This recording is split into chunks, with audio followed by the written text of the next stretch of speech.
ශාස්ත්‍රයේ කොහුළඟට ඇවිත් ආචාර කොට ආයුබෝවන් යහළුව. මේ උදෑසන කෙසේද ඔබගේ සුවදුක් ඇසීය.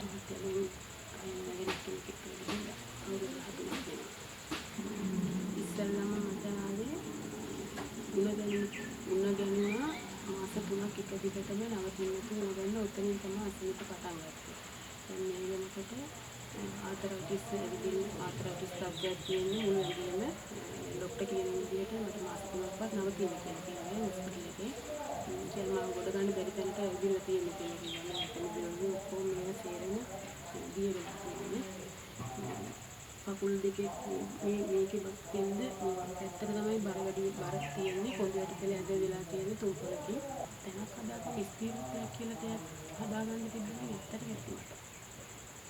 තව ටික කාලෙකින් මේගොල්ලෝ ලොකු වෙනවා ඉගෙන ගන්න ඒ දේවල් වලට ඇත්තටම මට එහෙම උදව්වක් තියෙනවා නම් ඇත්තටම වටිනා දේවල් තියෙනවා නම් මගේ නම විශ්වනතුළු 15යි 10 වසරේ ඉන්නේ. ඉස්කෝලේ යන්නේ බිංගිරි ජාතික පාසලට.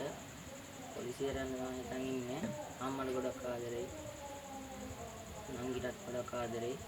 මගේ නම පී දිනෙත්නි ආශිංසනා. මම ඉන්නේ 7 වසරේ. මගේ වයස අවුරුදු 12යි.